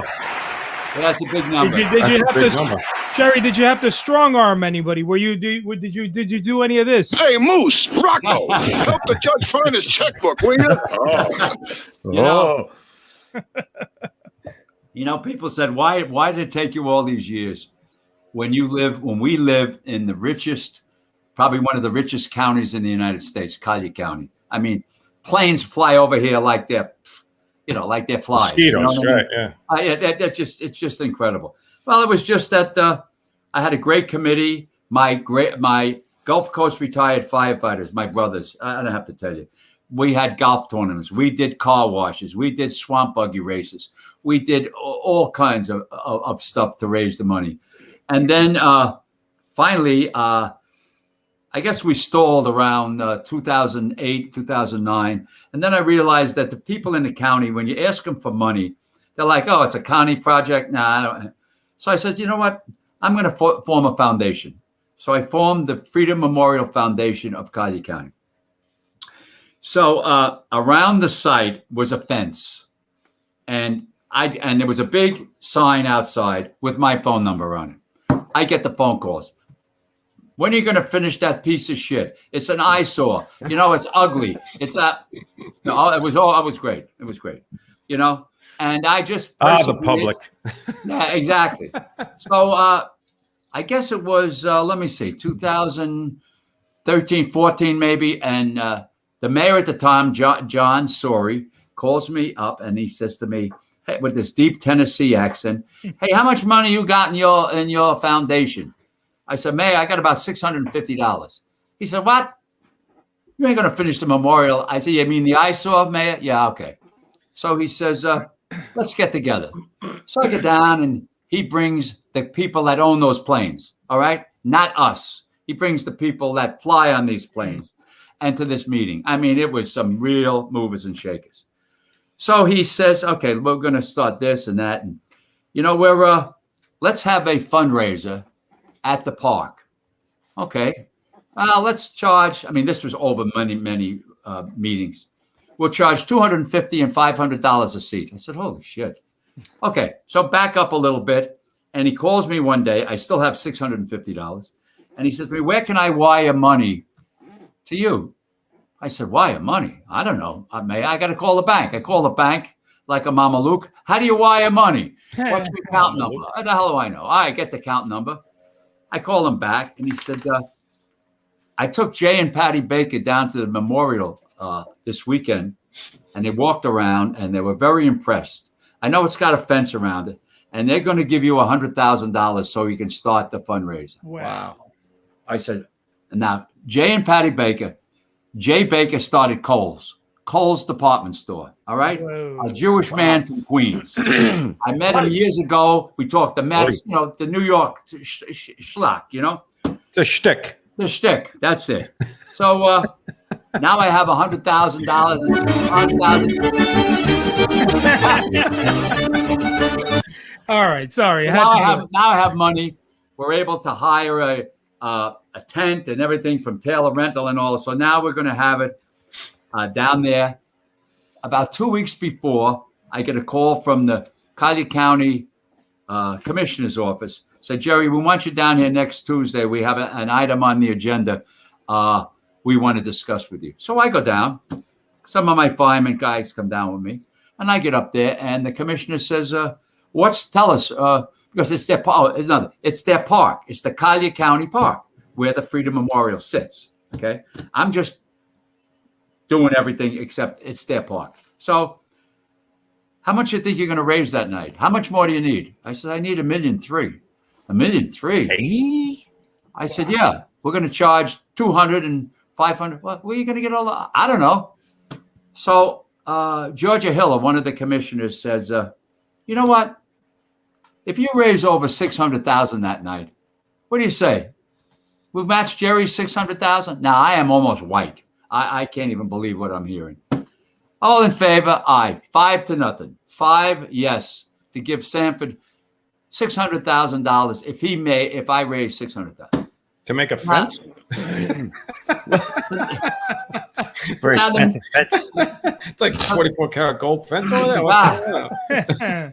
So John Sorry calls me. Hey, what's this I hear? The county's going to give you $600,000 if we raise $600,000. He said, "Tell you what, we're going to give you $100,000." So now I have a commitment from the city of Naples to give us $100,000, and the county to give us $600,000 if we get over $600,000. We raised, I don't know, $613,000 from a parking lot where you park your car. We had a tent. We had chandeliers. I said to this committee, if we're going to raise this money, we got to make it like the Ritz-Carlton. We got to forget about it as a parking lot. Don't look down at the blacktop. Yeah, we had white. We had everything. I mean, and this is funny. I said it's February. I said we need heaters. What the hell we need heaters for? I said, let me ask you something. You're spending $1,000 to take your wife down to sit under there, and she's going to freeze her ass off. How long? I want her there so she can raise her paddle at the end of the dinner. That's where we're going to raise the money, schmucks. Anyway, schmucks. Schmuck. That's another great word. Yeah. I mean, what's better than the schmuck? I like putts better than I want to know, did Chris wear an evening gown? No, I didn't. That was before Chris. Wait. There was no life before Chris. Does Chris currently wear evening gowns? Inquiring minds want to know. You dirty old birdies. Dirty old birdie. Oh, God, you guys. So anyway, so that That's night, crazy. we're sitting, and now the dinner is over, and Mayor Bill Barnett is now he's the auctioneer, and he says, okay, you all had to paddle when you walked in. Okay, Jay and Patty Baker are sitting here. Who's going to match their $100,000 they gave Sanford about 4 months ago? No paddles are raised. Jay and Patty Baker are sitting about 3 feet from me. She looks at me and she winks. She puts her paddle up. She gives me $100,000 from her table. $100,000. So to make a long story short, we raised over $1,300,000 in a parking lot on Golden Gate Parkway. It's just an amazing, true story of how the people felt about the project. They never forget, you know? I mean, it's just an incredible outpouring of people that, I mean, to them, 250 and 500 was nothing. You know what I mean, Lou? Yeah. And we raised them, and then we gave that money. Well, the county gave the money to Kraft Construction Company, and they finished it. And that's the picture you saw that Pete put up of me making remarks at the dedication. So since then, we have almost finished the memorial. We still have a little bit to go. Around the memorial are planned 50 stakes. They're in big round granite circles with the name of the state.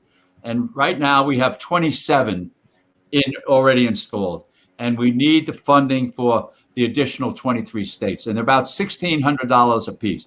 The granite comes from a quarry in Minnesota. Everything is American. And the same with the memorial. And in fact, in the back of the book, if I may, there's a picture, I think, of the memorial. And hey, we have a picture there, right, of him speaking at one of those memorials? Yeah, here it is. The one we showed prior. Yeah. That's the memorial. Oh, look at that. That's the memorial. Yep, that's that's nice. That's the one I'm speaking in front of. Yeah, if you hold it, I'm gonna zoom in on it. There you go.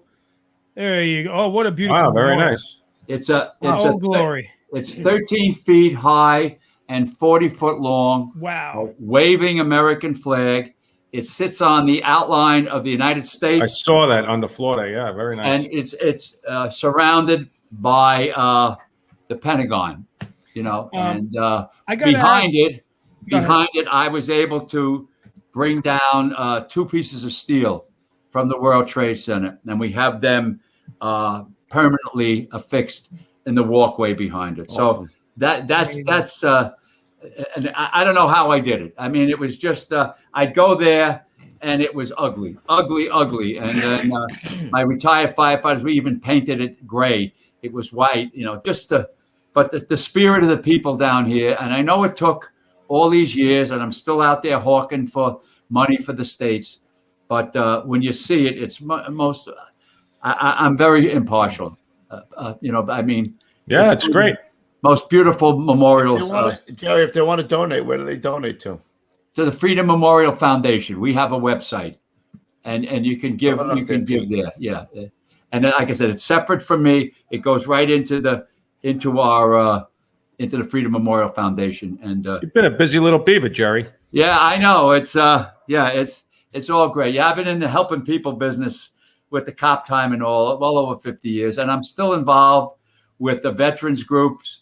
I'm on a lot of committees, and why not? I'm in the. That's actually something I wanted to ask you because we're getting close to the end of the show. All right, there's a couple of pictures here that I wanted to talk about. Sure, go on. I know you were very proud of this one in the pre-show, so I wanted to show this one. Can you tell us what's going on here? This is a fantastic photo. Yeah, I was on the board of the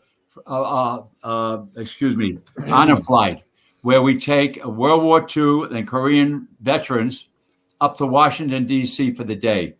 We leave in the morning, we fly up, and I was my friend Howard Rusizer, who was a colonel in the Army. So we were paired with a veteran, and me and my veteran, we presented a wreath at the Tomb of the Unknown Soldier. And that's one of my highlights of my life, to be chosen to go there. And thank you for putting that up, Pete. That's a great photo. It's, for anyone who's watching or listening, if they don't know, the Tomb of the Unknown Soldier is one of the greatest American memorials that we have. And therefore, everyone should try to go check it out. And also the amount of training that these men have and the honor that goes into guarding that tomb. It's an incredible experience just to watch. You could just Google it, find it, guys. But for you to be involved in it, it just shows what your level of commitment is, and it's really a wonderful and honorable thing. I'm wearing my dress uniform. I mean, that was and my white gloves. I mean, that was just a day. I look back at it, and I had forgot about it until somebody posted. Chris brought it up, and I was like, "Oh yeah, honey, I forgot that. That was a." I bet Chris thinks you look sexy there. I don't know. Wow! All right. Jerry, I just wanted to touch. A couple guys had mentioned it in the chat too. Please. That about being promoted. So we had mentioned Petey. We have his badges, right? I do. I was about to pull them up we next. Were talking about being promoted to lieutenant. Yeah, when I was in the press office, Tom Von Essen promoted me. Actually, it was on my birthday in '96, and so I proudly wear the uniform of the lieutenant, and then that's my lieutenant's badge on the left-hand side here. So that was I was really taken by surprise, but Tommy Von Essen did that for me. And there's your patches. Yep, and there's right above my patches, right below my patches. Yes, so I was.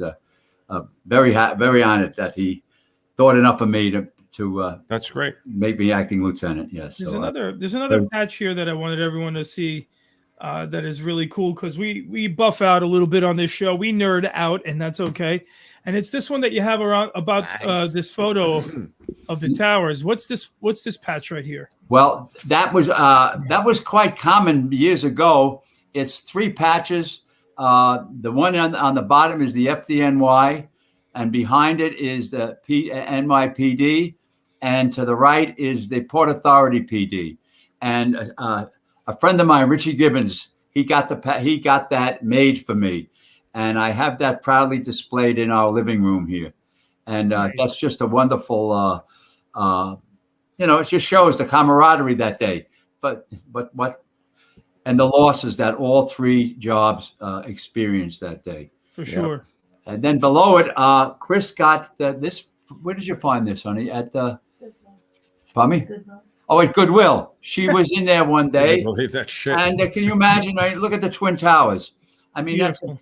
That's beautiful. And we have that also in our living room. So she said, let me take this pictures and I'll send it to Lou. And then I'm happy she did. So it really means a lot. I look at it every day. Every day. Yeah, especially those 3 patches into one. It's very, very, very yes. good. Yes, it is, Pete. Yes, it is. All right. Where are we at, boys?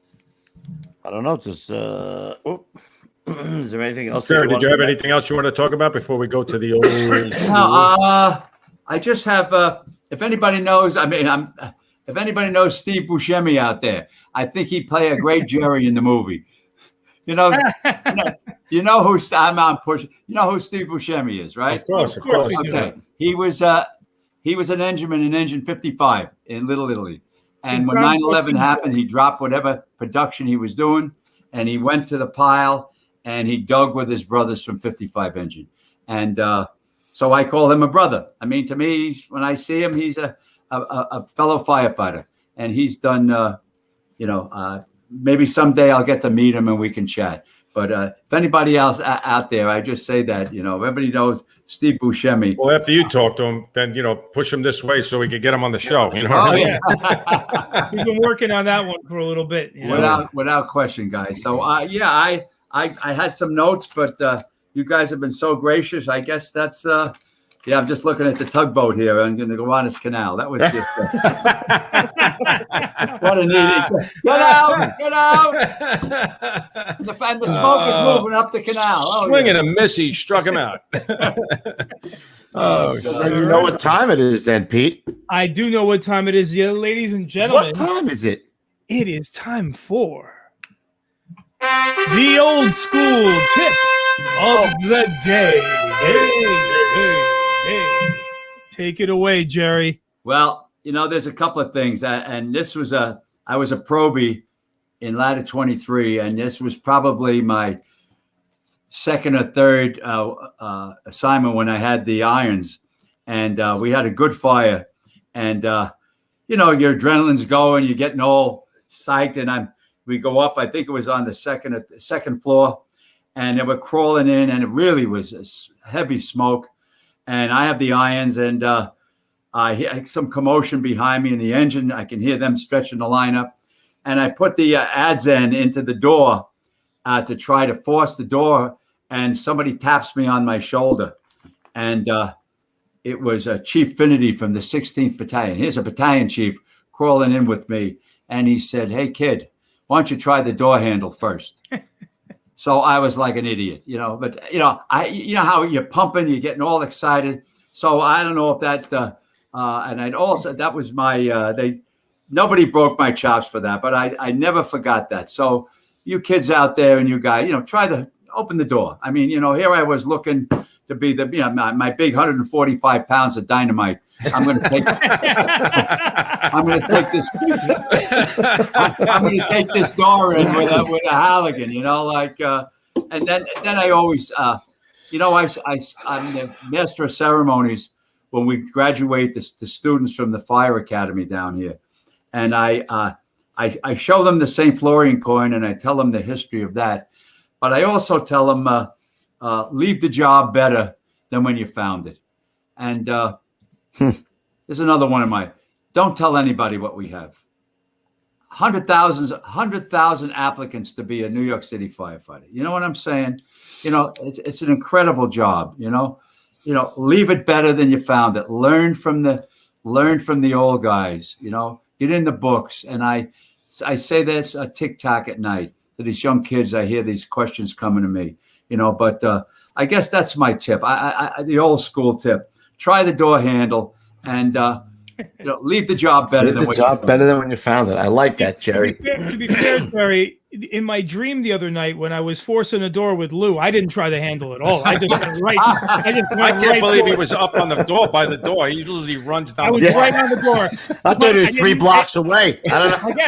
Again, I did not try the damn door handle. So good for my next dream with Lou in it. But another thing that I want to stress, I got a battalion chief going in with me. I mean, a battalion chief, he's normally out in the street. Yeah.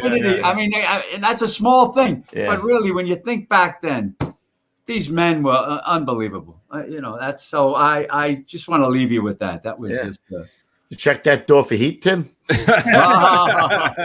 yeah. Take your glove off. I was going to hit it, but I did not want to disrespect the sanctity of the old school tip of the day, but I'll hit it again now. Check that door for heat, Tim. Oh, my God. Well, very good. You got a shout out, Ruffy? Any shout outs? I do. We do.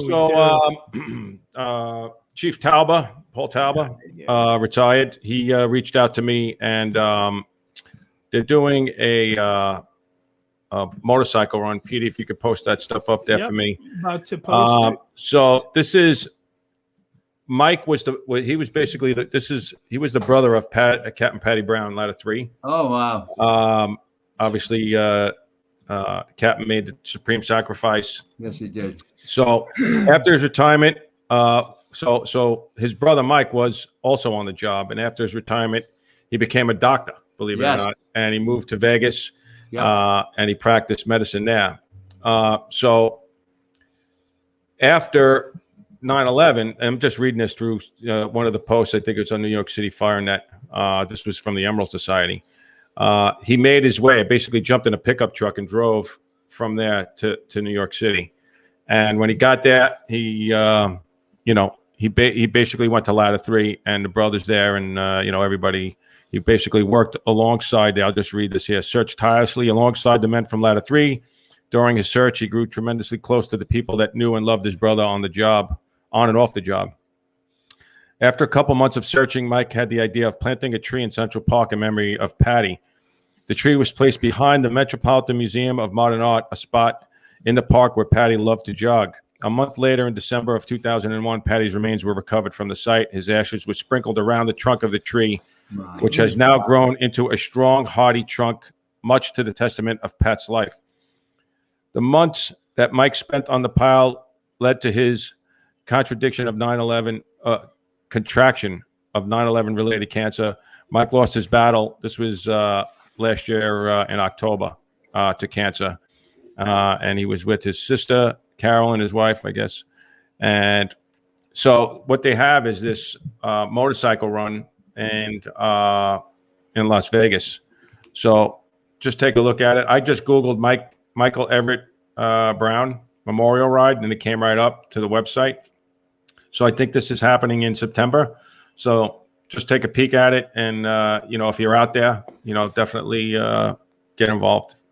Wow, wonderful. Nice. Real nice, Lou. How about you, Mr. Sanford? Any shout outs? Anybody want to hit up? I don't know. Just never forget. Thank you for your participation in the book and purchasing the book. And it's gone around. We're just new at this, Chris and I, and you guys. Thank you so much to the Brotherhood and to your show for giving me the opportunity to come on and tell just a few of the old war stories. And I do it all again. I love the Tic Toc, dude. I love it. Oh. I'm not a Tic Toc guy, but we got to be on TikTok. Really? We go on every night at 7 o'clock. That's going to be you, Kev, all day long, live. TikToking away, okay? I'm going to be TikToking. Yep. TikTok, like your nephew, man. He's famous. He could give you the tips. My nephew has 12 million followers on TikTok. Oh, my goodness. And he's like us. He talks about nothing. I don't know. I don't even know what he talks about. I can't tell you. 12 million followers. Unbelievable. The kid's got more property than I ever owned. Yeah. Good for him. All right, Petey. What about you? Any shout outs from you, brother? Nah, brother. I just wanted to say thanks for bringing me out to the show. And again, this is the best damn audience in the game. I mean, you guys got me buffing out now. I'm posting fire stuff at the Salty Fans page. I'm like having dreams about fires. So just a testament to the audience, just a testament to you guys. Thank you for bringing me into Father Fire. And thank you for bringing me into such an amazing community. I really appreciate you guys. The best fire show in the world has to have the self-proclaimed. Has to have the best followers in the world, right, Pete? Best Absolutely, man. I want to give a shout out to Chris tonight because she's been wonderful. All right, Chris. Where are you, Chris? Come on, let's see you. Hello. Come over here. Come on, baby. There you go. Yes, hey, my love. Hey, you know what, Jerry? You done good right there, buddy. I did good. It's right. Nice one. Excellent. All right. Oh, great. All right, guys. So listen, the Warriors shirt is done. It's going into production. Yeah, it's nice. It's off the hook. The kid did a great job with the artwork. So that'll be coming out soon. Don't forget to come out and see us in Indy right? Is the next show. I think that's August 11th or somewhere around there. I think. I don't know. We'll be hitting the road, and Roofy will be there. August 3rd. August 3rd? Yeah, I was close. 3rd, 11th, whatever. Yeah. 220, 221, whatever it takes. Whatever it takes. So Ruffy will be there without his beard. So come and say hello, and just buy some stuff. Just got to pay the mortgage. You know what I mean? Don't cramp up. Yeah, if you're looking for some supplements, don't be afraid of firstdonutrition.com. Oh, I threw it in there. Oh, ladies and gentlemen, Look at Ruffy. do it. All right, that's all I got, Petey. But wait a minute. Hold on a second. If we're going to do it, we got to do this right. Guys, just so you know, it's not just any supplements. These are hand-picked supplements by Mr.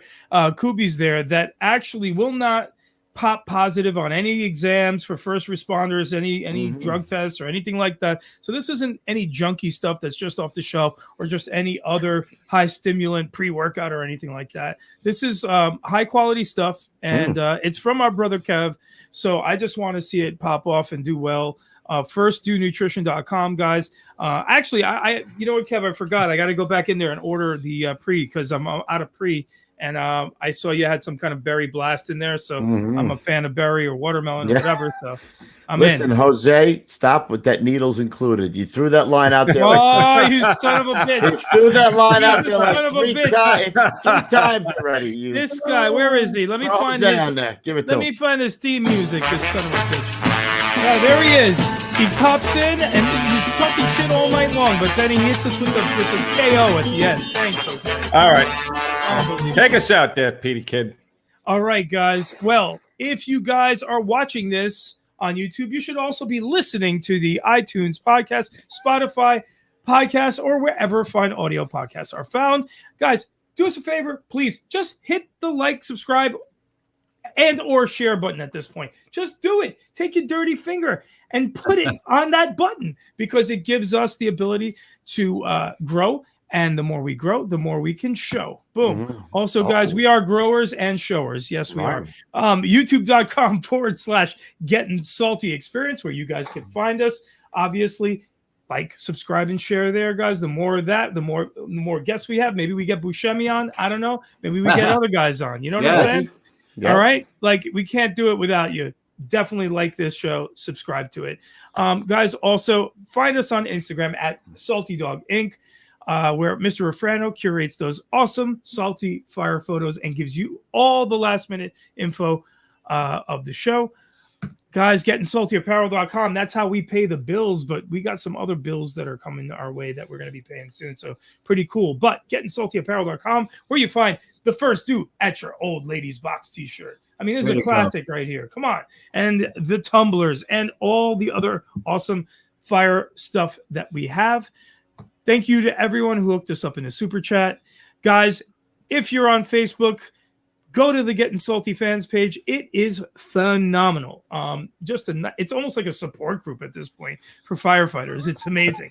But it's also a great part of the show. Lots of memes, jokes, all that kind of fun stuff. Check us out there. And guys, if you have an email for the show, questions for our Q&A podcast, Getting Salty Experience at gmail.com. Last but not least, for a cup of Joe and some Fuego, it's Kubes podcast at gmail.com. That's what do they have? Lid photos, tattoos, fire rigs, photos, helmet cam footage, rigs. Oh, yeah, we got it all. Hook us up, boys. Right. And that, ladies and gentlemen, is all the news that's fit to print. Oh, and don't forget, it started with a helmet. Find it on Amazon. Oh, thank you. Thank you, guys. And you know what I'm going to do? I'm going to go to the chat right now. One last one in here, just to keep it fresh. The link is in the chat like 3 or 4 different times, guys. Hook this man up. The book, it started with a helmet by Jerry Sanford on Amazon.com, guys. There and Chris. Don't forget Chris. Oh, right. Chris. Well, Tic Toc nightly at 7:00. Tic Toc. Jerry Sanford with a helmet. It started with a helmet. Started with a helmet on Tic Toc nightly at 7:00. Right. Excellent. All right, boys and girls. Thank you. Excellent, guys. Jerry, thanks so much, brother. I can't thank you enough, guys. It was an honor to meet you, really. All right, Jerry, hang with us. And we'll say goodbye to you in the post show. Ruffy, Pete is not away on this Thursday, so we will be doing a show on Thursday. It's the following Thursday. Yeah, All next. right. So Yeah. you're going to work on that guy, your guy? Yep, I'm gonna. All right. So cool. Keep That's your all. eyes open, people. We got a show Thursday night. Let's All do right, this. guys. Till we see you next time. Stay low and go. All right, everybody. We'll see you at the big one. Cheers, everybody. Be on the roof.